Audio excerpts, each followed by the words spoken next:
수요예배 오신 모든 분들을 주님의 이름으로 축복하며 환영합니다. 찬송가 463장 신자 되기 원합니다. 함께 찬양하겠습니다.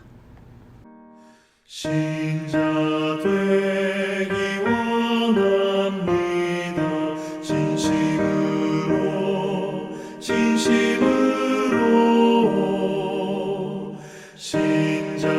되기 원합니다. 신자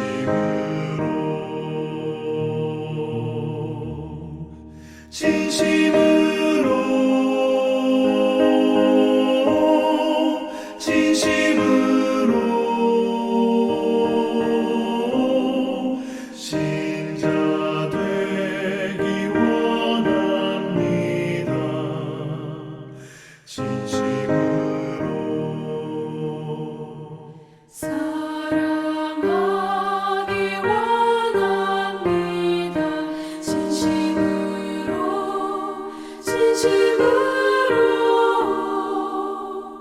사랑하기 원합니다.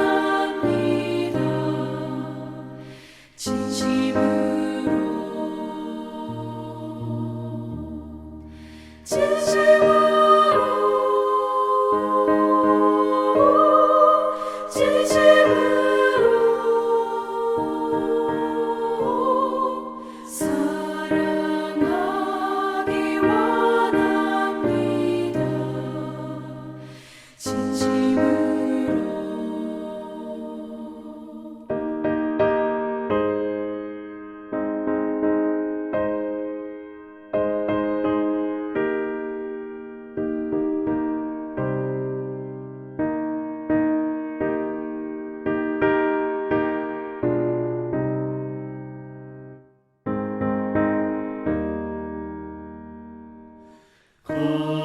거룩하기 원합니다. 진심으로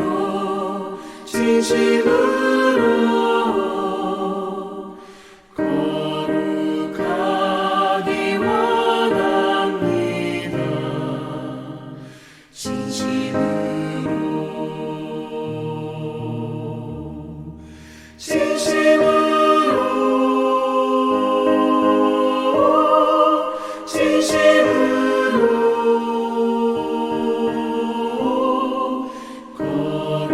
거룩하기 원합니다.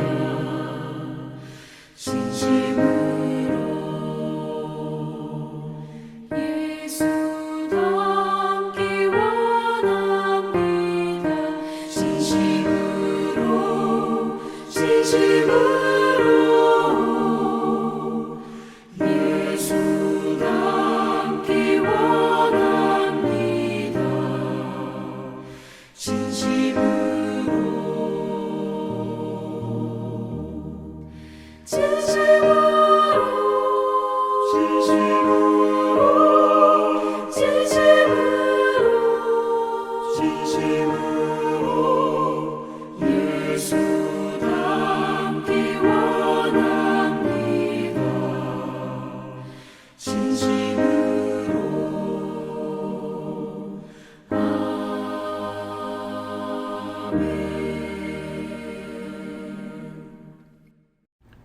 하나님께서 오늘 우리에게 주신 말씀 고린도전서 10장 1절에서 13절입니다.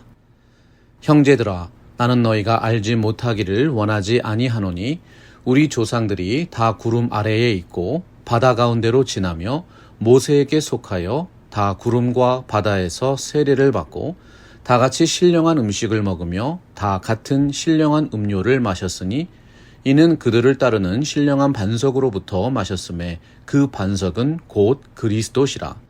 그러나 그들의 다수를 하나님이 기뻐하지 아니하셨으므로 그들이 광야에서 멸망을 받았느니라. 이러한 일은 우리의 본보기가 되어 우리로 하여금 그들이 악을 즐겨 한 것 같이 즐겨하는 자가 되지 않게 하려 함이니 그들 가운데 어떤 사람들과 같이 너희는 우상 숭배하는 자가 되지 말라. 기록된 바 백성이 앉아서 먹고 마시며 일어나서 뛰논다 함과 같으니라. 그들 중에 어떤 사람들이 음행하다가 하루에 2만 3천 명이 죽었나니 우리는 그들과 같이 음행하지 말자. 그들 가운데 어떤 사람들이 주를 시험하다가 뱀에게 멸망하였나니 우리는 그들과 같이 시험하지 말자. 그들 가운데 어떤 사람들이 원망하다가 멸망시키는 자에게 멸망하였나니 너희는 그들과 같이 원망하지 말라. 그들에게 일어난 이런 일은 본보기가 되고 또한 말세를 만난 우리를 깨우치기 위하여 기록되었느니라. 그런즉 선줄로 생각하는 자는 넘어질까 조심하라. 사람이 감당할 시험 밖에는 너희가 당한 것이 없나니 오직 하나님은 미쁘사 너희가 감당하지 못할 시험 당함을 허락하지 아니하시고 시험 당할 즈음에 또한 피할 길을 내사 너희로 능히 감당하게 하시느니라. 먹고 마시는 삶이 모두 하나님께 영광이 되어야 합니다. 고린도전서 10장 말씀은 고린도전서 8장에서 다룬 우상 제물을 먹고 마시는 문제에 대한 다른 관점을 강조하고 있지요. 고린도전서 8장에서는 우상 제물도 음식에 불과하므로 그것을 먹는 것 자체는 큰 문제가 되지 않는다고 권면했습니다. 그런데 오늘 말씀을 보면 사도 바울이 먹고 마시는 문제를 우상 숭배와 관련지어서 설명하고 있습니다. 두 개의 교훈이 서로 대립하는 것처럼 느껴지는 이유가 무엇일까요? 8장에서는 믿음이 약한 사람들이 시험에 들면 안 되므로 지도자층에 해당하는 사람들이 절제해야 한다는 뜻으로 설명을 했습니다. 그러나 10장에서는 믿음이 연약한 성도들에게 직접 교훈하고 있는 것이죠. 믿음이 약한 사람들은 제물로 바쳐진 음식을 먹을 때 양심에 거리낌이 있습니다. 왜냐하면 그 음식을 먹는 것 자체가 우상과 연합하는 것이라는 믿음이 실제로 있었기 때문이지요. 어떤 교단의 노회에서 목사들과 장로들이 모여서 성찬식을 했습니다. 그 노회를 주관하는 교회에서 떡과 잔을 준비했는데 잔에 담긴 것이 실제로 몇 년 이상을 묵힌 포도주가 나온 것입니다. 성찬에 참여한 목사와 장로들은 그 잔을 마시고 나서야 알코올 성분이 들어있는 포도주란 사실을 알게 되었어요. 그분들은 성찬 자체를 거부하거나 성찬 이후에 아무도 그 부분에 대해서 회개기도 하지는 않았습니다. 일단 모르고 마신 것이고 또한 그 약간의 음료와 음식 자체에 큰 문제가 없기 때문이죠. 하지만 그 자리에 있었던 한 분이 문제를 제기했습니다. 앞으로 성찬식을 집례할 때는 진짜 알코올이 들어간 포도주를 사용하지 말자는 의견이었어요. 그 노회에 속한 지교회의 성도들에게 결코 좋은 본이 될 수 없다고 생각했던 것입니다. 여러분, 오늘 말씀도 비슷한 맥락이 있습니다. 사도 바울은 음식 자체에 문제가 있는 것은 아니지만 그 음식을 먹는 사람의 마음에 실제로 우상에게 제사한다는 생각이 있거나 자신의 신앙 양심에 거리낌이 되면 먹지 말라고 말씀했던 것이지요. 2절에서 4절 보니까 애굽에서 나온 이스라엘 백성이 모세에게 속하여 세례를 받고 다 같은 신령한 음식을 먹으며 다 같은 신령한 음료를 마셨다고 말씀합니다. 바울은 이 부분부터 먹고 마시는 문제를 세례와 성찬의 사례를 들어 설명하고 있습니다. 구약의 이스라엘 백성들은 모세를 중심으로 하는 영적인 결합체였습니다. 그들은 구약의 중보자인 모세를 통해서 세례를 받았고 광야에서 만나를 먹음으로 성찬에 참여했다고 설명합니다. 문제는 모세를 통하여 이루어진 그 세례와 성찬이라는 행위 자체가 모든 이스라엘 백성의 구원을 보장한 것은 아니라는 데 있지요. 오늘 말씀 5절 보니까 그러나 그들 다수를 하나님이 기뻐하지 아니하셨으므로 그들이 광야에서 멸망을 받았다고 되어 있어요. J.R. 두멜로라는 성경학자는 구약의 이스라엘 사람들은 하나님으로부터 큰 축복을 받고 성례에 참여했지만 그들 중 대부분이 죄로 인해서 광야에서 죽었다고 해석했습니다. 그분들은 고귀한 은혜를 누렸습니다. 그러나 하나님을 향한 믿음이라는 책임을 거부했다는 것이죠. 하나님의 은혜와 축복을 받고도 자기 스스로가 그 은혜 받기를 거부하고 자기의 의지로 하나님을 믿지 않으면 그 불신앙이 죄가 되는 것입니다. 바울은 분명히 4절 하반절에서 이는 그들을 따르는 신령한 반석으로부터 마셨음에 그 반석은 곧 그리스도라고 말씀했어요.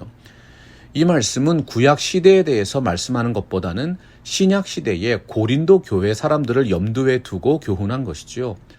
고린도 교회 교인들은 대부분이 이방인들이었습니다. 그러나 그들도 그리스도 안에서는 아브라함의 영적인 후손이라는 사실을 구약 시대에 빗대어서 설명하고 있는 것입니다. 여러분, 오늘날 교회에서 세례를 받고 성찬에 참여하시는 분들도 경우에 따라서는 구원을 받지 못하고 멸망을 당할 수도 있다는 의미입니까? 1절 말씀을 잘 보시기 바랍니다. 우리 조상들이 다 구름 아래에 있고 다 바다 가운데로 지났다고 되어 있어요. 여기서 말씀하는 우리 조상들은 구약 성경의 이스라엘 민족 전체를 뜻하죠. 그분들이 다 구름 아래에 있었고 바다 가운데로 지났습니다. 이스라엘 민족이 홍해를 건널 때 무리 중에는 믿는 자들과 믿지 않는 자들이 함께 섞여 있었다는 의미가 있는 것이죠. 여러분들이 유럽에 가시면 노르웨이라는 나라가 있습니다. 노르웨이는 2016년도까지 노르웨이 루터교를 국교로 채택한 나라였어요. 노르웨이 국민이 되면 자동적으로 루터 교회의 교인이 됩니다. 그렇기 때문에 누구나 예식에 참여할 수 있는 기회가 주어졌다는 것입니다. 이것이 어떠한 의미입니까? 오늘날 교회에서 어떤 분이 물로 세례를 받고 평생을 성찬식에 참여해도 진실한 마음으로 본인의 의지로 예수님을 믿지 않고 예수님을 영접하지 않았다면 성령으로 인치심을 받은 거듭난 영혼이 아니라는 것입니다. 소위 말하는 무늬만 그리스도인, 노미널 크리스찬이라는 해석이 가능한 것이죠. 바울이 그렇기 때문에 고린도 교회 교인들에게 권면하고 있는 것입니다. 그들이 정말로 구원받은 그리스도인이라면 구약의 이스라엘 백성처럼 불신앙을 품지 말고 진실한 마음으로 하나님을 예배하라, 경종을 울리는 것이죠. 어떻게 말씀했습니까? 이러한 일은 우리의 본보기가 되어 우리로 하여금 그들이 악을 즐겨한 것 같이 즐겨하는 자가 되지 않게 하려 함이니라. 말씀과 성령 안에서 그리스도와 하나가 되는 영적인 연합은 영원한 것입니다. 취소되거나 변경되는 것이 아니지요. 진정으로 구원받은 사람으로부터는 하나님을 향한 진실한 믿음이 표현되기 시작합니다. 세례와 성찬이 그 부분에서 정말 중요합니다. 구원받은 그리스도인이 자신의 믿음을 확증하여 표현하는 하나의 징표요 예식입니다. 사랑하는 성도 여러분, 먹든지 마시든지 하나님의 영광을 드러내는 축복된 삶이 되어야 합니다. 하나님의 은혜를 지켜가는 영적인 영향력의 비결인 것이죠. 또한 선줄로 생각하는 자는 넘어질까 조심해야 합니다. 예수 그리스도를 믿고 제자가 되어서 영적으로 연합했다는 진리를 오늘날 교회에서는 세례와 성찬을 통해 표현하고 있습니다. 우리는 성찬식을 눈에 보이는 말씀으로 믿고 있습니다.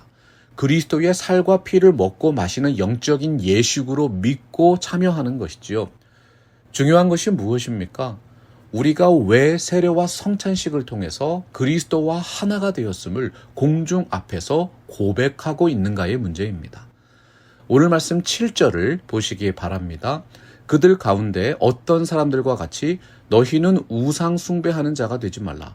기록된 바 백성이 앉아서 먹고 마시며 일어나서 뛰논다 함과 같으니라. 이스라엘 백성이 홍해를 건넌 것은 애굽에서의 옛 생활과의 단절을 의미했습니다.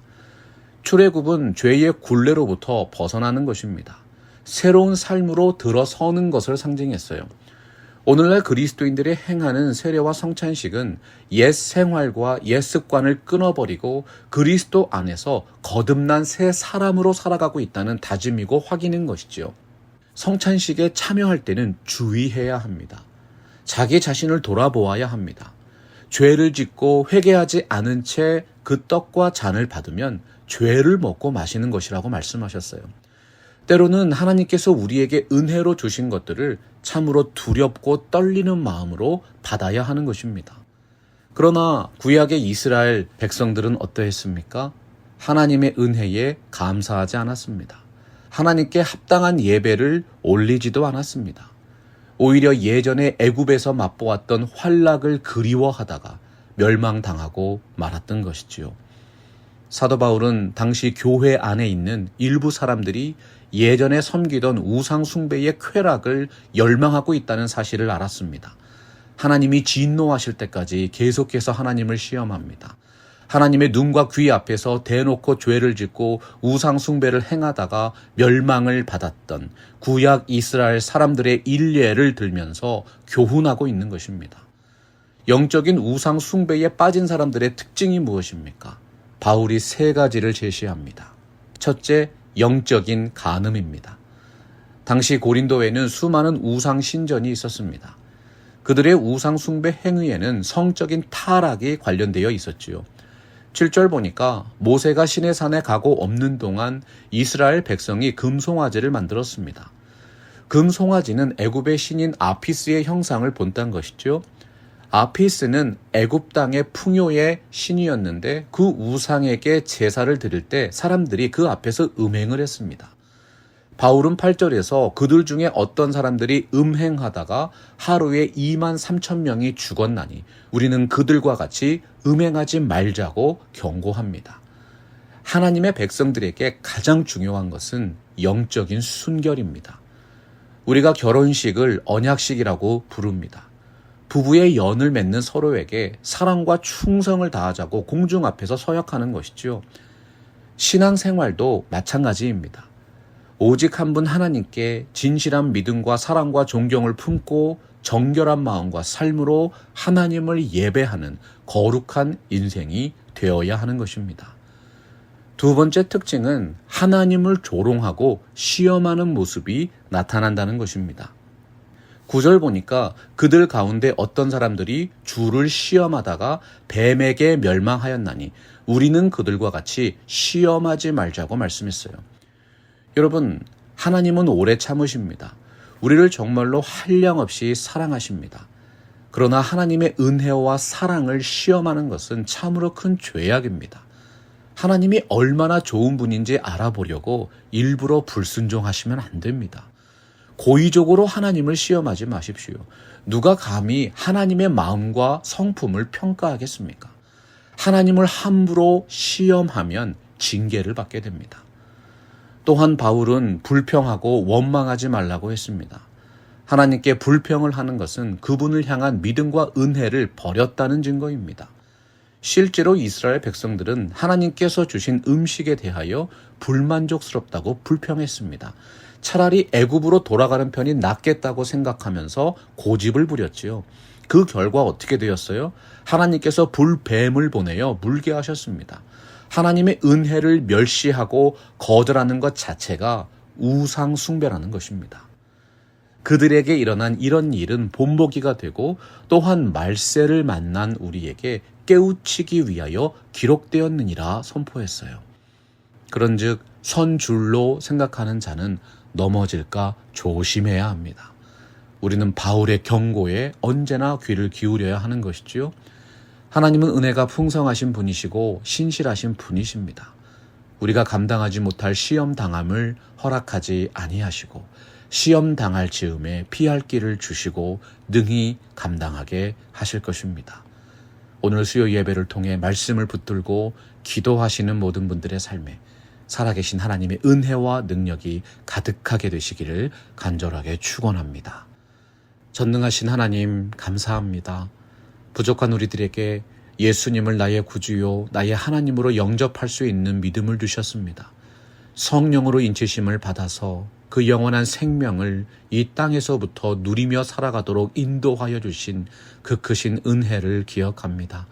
우리가 주님의 피와 살을 보이는 말씀으로 믿고 성찬에 참여할 때마다 세상 속에서 구별된 삶을 살아가도록 새로운 결심과 믿음을 허락하여 주시옵소서. 오늘 우리가 올려드리는 모든 예배와 기도 속에서 주님의 거룩한 임재가 경험되기를 소망합니다. 살아계신 하나님의 말씀, 그 신령한 음료와 양식을 충만히 받아 누리는 거룩한 삶으로 풍성케 하여 주옵소서. 감사드리며 예수님의 이름으로 기도합니다. 아멘. 말씀 앞에서 경외함으로 주께 홀로 섭니다. 생명의 말씀 읽고 순종해 주를 예배합니다. 기록된 말씀 힘이 있어서 진리로 우리 거룩해 하며 거룩한 말씀 세세 영원히 복음이 되어 말씀하시네. 하나님 말씀에 두려워 떠는 자 그 말씀에 생명을 거는 자 한 사람 찾으시는